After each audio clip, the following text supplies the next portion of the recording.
बहुत समय पहले की बात है। एक राजा के महल में बहुत सुंदर बाग था। इस बाग में एक रहस्यमयी सेब का पेड़ था जिसमें सोने के सेब लगते थे। राजा ने इस पेड़ की देखभाल का खास इंतजाम कर रखा था। जब इसके फल पकते थे तो चौकीदार रात दिन पेड़ का पहरा दिया करता था। लेकिन एक दिन की बात है कि बाग के माली ने जब सोने के सेबों को गिना तो उसमें से एक सेब गायब था। उसने दौड़कर राजा को खबर दी। उसे बड़ा आश्चर्य हुआ कि देखभाल का इतना पक्का इंतजाम होने के बाद भी एक सेब किसी ने चुरा लिया। उसने ऐलान किया कि कोई सोने के सेब को चुराने वाले चोर का पता देगा, उसे इनाम दिया जाएगा। सबसे बड़े राजकुमार ने राजा से कहा कि रात में वह पहरा देगा और चोर को पकड़ने की कोशिश करेगा, और राजा ने उसे इजाजत दे दी। बड़ा राजकुमार रात में पहरा देने लगा, लेकिन दुर्भाग्यवश उसे नींद आ गई और वह सो गया। सुबह उठकर जब उसने सेबों को गिना तो वह यह देखकर चकित रह गया कि रात भर में एक और सेब गायब हो गया था। इसके बाद दूसरी रात को मंझले राजकुमार ने पहरा देने का काम संभाला। उसे भी नींद आ गई और तीसरा सेब चोरी हो गया। राजा बहुत चिंतित था। इतने में सबसे छोटा राजकुमार आया और उसने कहा कि आज की रात मैं पहरा दूंगा और चोर को पकड़ूंगा। राजा इस राजकुमार से खुश नहीं रहता था, वह उसे मूर्ख भी मानता था। उसने उसे डांटते हुए कहा, तुम क्या समझते हो, क्या तुम्हें इसमें सफलता मिलेगी? तुमसे बड़े और तुमसे ज्यादा समझदार दोनों राजकुमार इस काम में असफल हो चुके हैं। तुम जाओ अपना काम करो। लेकिन छोटा राजकुमार नहीं माना। उसने राजा से प्रार्थना की कि उसे एक मौका जरूर दिया जाए। अंत में राजा राजी हो गया। राजकुमार रात में पहरा देने लगा। उसने तय किया कि वह किसी भी हालत में नहीं सोएगा और चोर को जरूर पकड़ेगा। जब आधी रात हुई और 12 बजे का आखिरी घंटा बजा तो राजकुमार ने देखा कि एक सुंदर सोने की चिड़िया कहीं से उड़ती हुई आई और सेब के पेड़ पर आ बैठी। देखते ही देखते चिड़िया ने सोने का एक सेब तोड़कर अपनी चोंच में पकड़ लिया। राजकुमार ने फौरन निशाना साधकर तीर चला दिया, लेकिन तीर चिड़िया को नहीं लगा और वह पंख फड़फड़ाकर उड़ गई। हाँ, इतना अवश्य हुआ कि उसका एक सुनहरा पंख टूटकर जमीन पर आ गिरा। दूसरे दिन राजकुमार ने राजा को सारी बात कह सुनाई और वह सोने का पंख उनके सामने रख दिया। पंख इतना सुंदर और कीमती था कि राजा उसे देखता ही रह गया और उसने कहा, अगर उस चिड़िया का एक पंख इतना सुंदर है तो वह पूरी चिड़िया कितनी सुंदर होगी। मैं चाहता हूँ कि उस चिड़िया को कोई पकड़ कर लाए। सबसे पहले बड़ा राजकुमार इस काम के लिए रवाना हुआ। चलते चलते वह एक जंगल में पहुंचा। वहां उसने एक नरभक्षी राक्षस को आराम करते हुए देखा। राक्षस ने राजकुमार से कहा, मुझे पता है कि तुम सोने की चिड़िया की खोज में निकले हो। तुम मेरी राय मानो तो तुम्हारा काम जल्दी ही पूरा हो जाएगा। तुम इसी रास्ते से सीधे चले जाओ। शाम होने पर तुम एक गाँव में पहुँचोगे। वहाँ तुम्हें आमने सामने 2 सराय मिलेंगी। एक सराय खूब सजी सजाई और सुंदर सी होगी, लेकिन तुम उसमें मत ठहरना। तुम उसके सामने वाली दूसरी सराय में ठहरना जो बहुत मामूली और देखने में भी भद्दी सी होगी। ऐसा करने पर तुम्हारा काम आसानी से पूरा हो जाएगा। राक्षस की बात सुनकर राजकुमार ने कहा, मुझे तुम्हारी सलाह की जरूरत नहीं है। यह कहकर राजकुमार आगे चलता गया। शाम को जब वह एक गांव में पहुंचा तो उसने देखा कि वहां मार्ग के किनारे सचमुच 2 सरायें थीं। उनमें से एक सराय खूब सजी सजाई थी और उसके अंदर से लोगों के नाचने गाने की आवाजें आ रही थी। दूसरी सराय भद्दी सी थी और वहाँ अंधेरा घिरा हुआ था। राजकुमार सजी सजाई सराय में ठहर गया। थोड़ी देर में वह भूल गया कि वह असल में सोने की चिड़िया की खोज में निकला था। उधर जब काफी समय बीत गया और बड़ा राजकुमार नहीं लौटा तो मंझला राजकुमार सोने की चिड़िया की खोज में चल पड़ा। वह भी उसी तरह चलते चलते जंगल में पहुंचा तो उसे भी वही राक्षस मिला। इस राजकुमार ने भी राक्षस की बात पर कोई ध्यान नहीं दिया। जब वह शाम को उस गांव में पहुंचा तो बड़े राजकुमार की तरह सजी सजाई सराय में ठहर गया। वहाँ के नाच रंग में मस्त होकर वह भी अपना काम भूल गया, यहाँ तक कि उसे घर लौटने की भी सुध न रही। अंत में सबसे छोटे राजकुमार ने राजा से कहा कि मैं सोने की चिड़िया की खोज में जाऊंगा। उसके जिद करने पर राजा ने उसे इजाजत दे दी। छोटा राजकुमार तैयार होकर सोने की चिड़िया की खोज में निकल पड़ा। जंगल में उसे भी राक्षस मिला। राजकुमार ने राक्षस की बात को ध्यान से सुना और राक्षस से कहा, ठीक है, तुम जैसे कह रहे हो मैं वैसे ही करूंगा। इस पर राक्षस खुश होकर बोला, तुम सबसे अच्छे लड़के मालूम होते हो। तुमने मेरी बात का मजाक नहीं उड़ाया। मैं तुमसे खुश हूँ और तुम्हारी मदद करूंगा। आओ तुम मेरी पूंछ पर बैठ जाओ, मैं तुम्हें उस सराय तक पहुँचा देता हूँ। देखते ही देखते राक्षस की पूंछ काफी बड़ी हो गई और राजकुमार उस पर बैठ गया। उसके बैठते ही राक्षस हवा में उड़ने लगा और थोड़ी ही देर में मैदानों और पहाड़ों को पार करके उसी गांव में जा पहुंचा।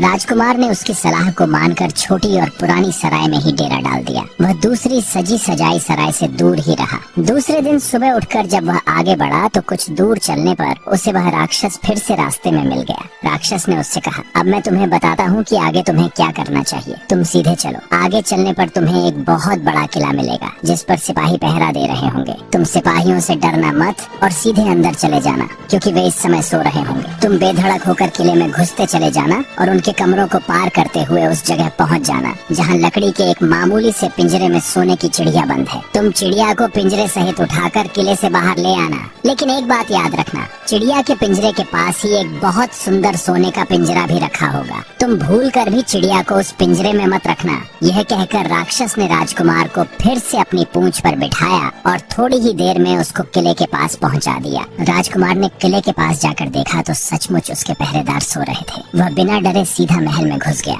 और थोड़ी ही देर बाद वह उस कमरे में जा पहुंचा जहाँ सोने की चिड़िया एक पिंजरे में बैठी हुई थी। पिंजरे के पास ही सोने के 3 सेब पड़े थे। सोने की चिड़िया इतनी सुंदर थी कि राजकुमार उसको देखता ही रह गया। वह उसको उठाकर लाने ही वाला था कि उसकी नजर पास ही पड़े एक सुंदर से पिंजरे पर पड़ी। वह पिंजरा बहुत सुंदर था और उसमें तरह तरह के कीमती पत्थर जड़े हुए थे। सोने की चिड़िया के लिए वही पिंजरा ठीक मालूम पड़ता था। राजकुमार राक्षस की बात को भूल गया और उसने सोने की चिड़िया को लकड़ी के पिंजरे से निकालकर सोने के पिंजरे में बंद कर दिया। लेकिन नए पिंजरे में आते ही चिड़िया ने खूब जोर जोर से शोर मचाना शुरू कर दिया। राजकुमार पिंजरे को उठाकर कमरे से बाहर भी नहीं निकल पाया था कि बहुत सारे सिपाही कमरे में घुस आए और उन्होंने राजकुमार को पकड़ लिया। अब राजकुमार को अपनी भूल का पता चला। सिपाही उसे खींचते हुए राजा के दरबार में ले गए। राजा के पूछने पर राजकुमार ने सारी बात कह सुनाई। राजा बोला, तुम मेरे महल में चोरी करने के लिए आए थे। मैं तुमको माफ नहीं कर सकता। तुम्हें फांसी की सजा दी जाएगी, लेकिन मैं तुम्हें एक मौका देता हूँ। अगर तुम मेरे लिए सोने का घोड़ा ला दो तो मैं न सिर्फ तुम्हें छोड़ दूंगा बल्कि सोने की चिड़िया भी तुम्हें दे दूंगा।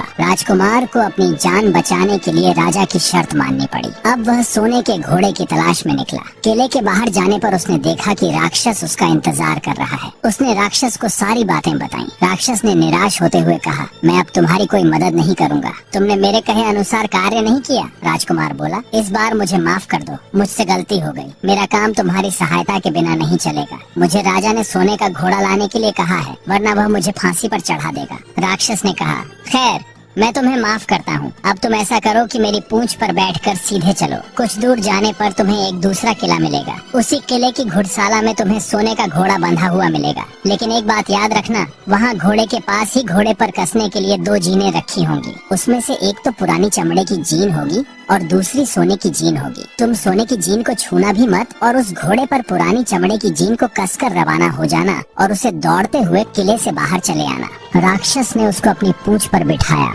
और कुछ ही देर में वह उसे लेकर किले के पास जा पहुंचा। किले के पास पहुंचते ही राक्षस ने उसे नीचे उतारा और फिर वहां से चला गया। राजकुमार सीधा किले में घुस गया।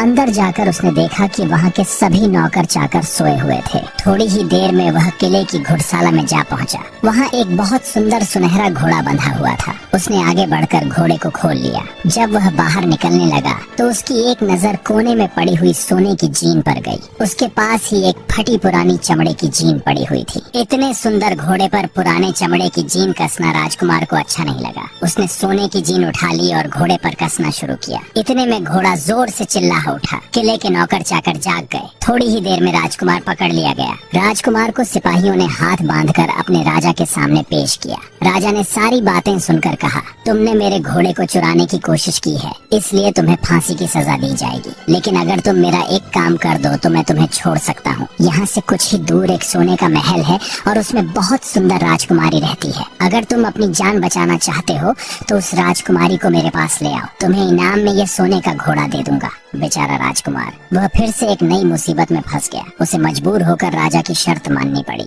अब वह सोने के महल की खोज में निकला। कुछ दूर चलने पर उसे वह राक्षस मिला। पता नहीं कैसे राक्षस को सारी बातें मालूम हो गई थी। वह बोला, देखो तुमने इस बार भी मेरी बात नहीं मानी। मेरी बात मान जाते तो यह नई मुसीबत तुम्हारे गले नहीं पड़ती।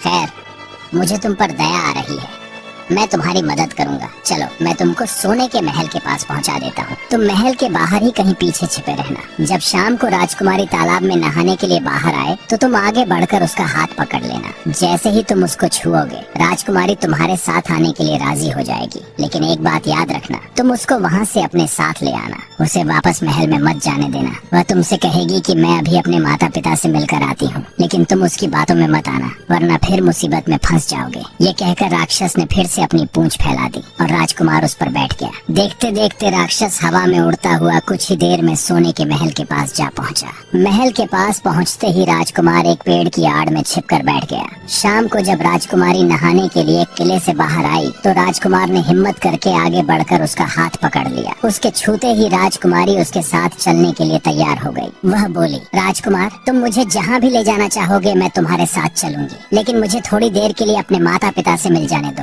राजकुमार ने कहा, नहीं, यह नहीं होगा, तुम्हें तुरंत मेरे साथ चलना पड़ेगा। लेकिन राजकुमारी रोने लगी। इतनी सुंदर राजकुमारी को रोते देखकर राजकुमार का मन पिघल गया। अंत में वह राजी हो गया और बोला, जाओ, थोड़ी देर के लिए माता पिता से मिलाओ, लेकिन फिर तुरंत बाहर चली आना। लेकिन राजकुमारी ने जैसे ही किले में पैर रखा, किले के पहरेदार जाग गए और उन्होंने राजकुमार को पकड़ लिया। राजकुमार बहुत पछताया, लेकिन अब क्या हो सकता था। सिपाहियों ने उसे अपने राजा के सामने पेश किया। राजा बहुत निराश था। उसने उसी वक्त हुक्म दिया, इस राजकुमार को फौरन फांसी पर चढ़ा दिया जाए। यह सुनकर राजकुमार रोने गिड़गिड़ाने लगा। इस पर राजा ने थोड़ी देर विचार करने के बाद कहा, मैं अपनी आज्ञा वापस नहीं ले सकता, लेकिन अगर तुम मेरा एक काम कर दो तो तुम्हारी जान बच सकती है।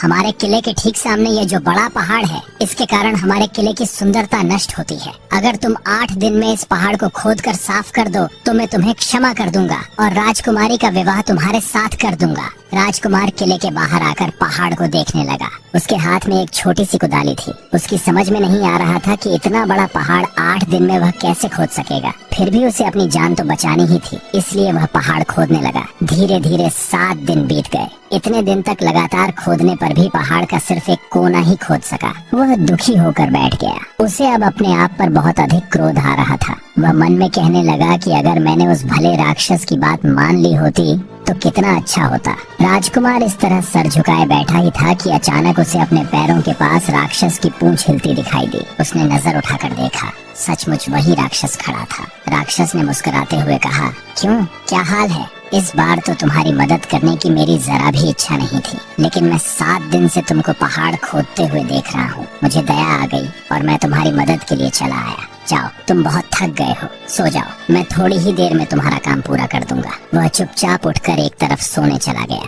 थोड़ी ही देर में उसे नींद आ गई। सुबह जब वह सोकर उठा तो उसे अपनी आंखों पर विश्वास नहीं हो रहा था। वहाँ कहीं भी पहाड़ का नाम नहीं था और महल का सुंदर दृश्य दिखाई दे रहा था। राजकुमार सीधा राजा के पास पहुँचा। राजा उसके काम पर बहुत प्रसन्न हुआ। उसने तुरंत अपने वादे के अनुसार राजकुमारी के साथ उसका विवाह कर दिया। जब राजकुमार उस सुंदर राजकुमारी के साथ कुछ दूर चला तो उसे रास्ते में फिर वही राक्षस मिला।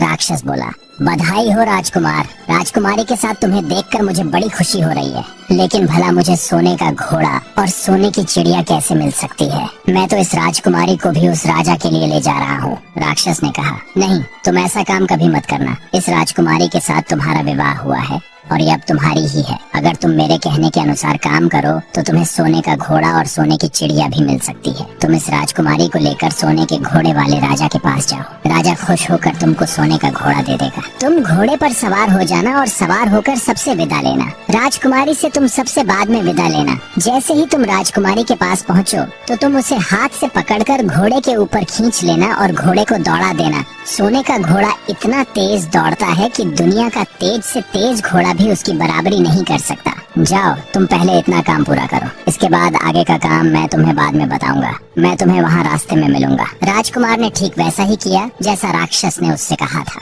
जब सोने के घोड़े वाले राजा ने खुश होकर उसे इनाम में सोने का घोड़ा दिया तो राजकुमार उस पर सवार हो गया और उससे विदा लेने लगा। अंत में वह राजकुमारी को उठाकर घोड़े को तेजी से दौड़ाता हुआ किले से बहुत दूर निकल आया। रास्ते में एक पेड़ के नीचे राक्षस उसका इंतजार कर रहा था। उसे देखकर राक्षस बोला, शाबाश, अब तुम सोने की चिड़िया भी प्राप्त कर लो। जब तुम सोने की चिड़िया वाले राजा के पास पहुँचोगे तो वह इस घोड़े को देखकर बहुत खुश होगा। तुम उससे कहना कि पहले सोने की चिड़िया का पिंजरा मेरे हाथ में दे दो, तब मैं यह घोड़ा तुमको दूंगा। जब वह पिंजरा तुम्हारे पास लाए तो तुम पिंजरा उसके हाथ से छीन लेना और घोड़े को दौड़ा देना। बस ऐसे चिड़िया तुमको मिल जाएगी और कोई तुम्हें पकड़ भी नहीं सकेगा। इस बार भी राजकुमार ने ठीक वैसा ही किया। वह राजकुमारी के साथ ही घोड़े पर बैठा रहा और जब राजा ने उसके हाथ में सोने की चिड़िया का पिंजरा दिया तो देखते ही देखते घोड़े ने ऐड मार दी और सोने का घोड़ा हवा से बातें करने लगा। कुछ दूर चलने पर राक्षस उसे मिला। राजकुमार ने उससे कहा, तुमने मेरी बड़ी मदद की है। तुम्हारी वजह से मुझे न सिर्फ सोने की चिड़िया मिली बल्कि सोने का घोड़ा और इतनी सुंदर राजकुमारी भी मिल गई। बताओ मैं तुमको क्या इनाम दूं? मैं तुमको कुछ न कुछ जरूर देना चाहता हूँ। राक्षस ने कहा, अगर तुम खुश हो तो मेरा एक काम कर दो, तुम एक तीर चलाकर मुझे मार दो। इस समय तुम यही सबसे बड़ा काम मेरे लिए कर सकते हो। राजकुमार ने कहा, भला यह कैसे हो सकता है? तुमने मेरी इतनी मदद की और मैं बदले में तुम्हें मार दूं, मुझसे यह नहीं होगा। यह सुनकर राक्षस बड़ा दुखी हुआ और बोला, अगर तुम मेरा यह काम नहीं कर सकते तो फिर ठीक है, जाओ। लेकिन मैं तुम्हारी भलाई के लिए ही कह रहा हूँ कि तुम दो बातें जरूर याद रखना। एक तो तुम किसी कुएं की दीवार पर मत बैठना और दूसरी बात, तुम ऐसे लोगों के लिए धन मत खर्च करना जिन्हें फांसी मिलने वाली हो। राजकुमार बोला, अरे तुम भी अजीब हो, तुम्हारी बातें मेरी समझ में ही नहीं आती। भला मैं कभी कुएं की दीवार पर क्यों बैठूंगा और ऐसे आदमियों पर धन क्यों खर्च करूंगा जिनको फांसी दी जाने वाली हो। लेकिन राक्षस ने उसकी बात का कोई जवाब नहीं दिया और अलविदा कहकर वहाँ से चला गया। राजकुमार सोने का घोड़ा दौड़ाता हुआ आगे बढ़ा। राजकुमारी उसके साथ ही बैठी हुई थी और सोने की चिड़िया का पिंजरा उसके हाथ में था। कुछ ही देर में राजकुमार उस छोटे गांव में जा पहुंचा जिसमें वे दोनों सराएं थीं। गांव के लोग और खास तौर से बच्चे उसको देखने के लिए बाहर निकल आए। तो सोने के घोड़े पर इतने सुंदर राजकुमार के साथ बैठी एक राजकुमारी को देखकर सभी लोग चकित थे। इतने में राजकुमार ने देखा कि गांव के बगीचे में एक जगह बहुत से लोग जमा हैं और कुछ शोर हो रहा है। राजकुमार के पूछने पर लोगों ने बताया कि वहाँ दो आदमियों को फांसी देने की तैयारी हो रही है। राजकुमार उधर ही चल पड़ा। वहाँ पहुँचने पर उसने पहचान लिया कि जिन आदमियों को फांसी दी जाने वाली है वे और कोई नहीं बल्कि उसके ही भाई थे। वे लोग तब से उसी सजी सजाई सराय में रह रहे थे और तरह तरह के बुरे काम करते थे। वे जुआ भी खेलते थे और जुए में बहुत सा धन हार चुके थे। उन्होंने लोगों से बहुत सा रुपया भी उधार लिया था। इन्हीं सब बातों से चिढ़कर अब गांव वाले उन्हें फांसी पर चढ़ाने जा रहे हैं। राजकुमार भला यह कैसे होने देता? उसने लोगों से कहा कि मुझसे रुपया ले लो और इन लोगों को छोड़ दो।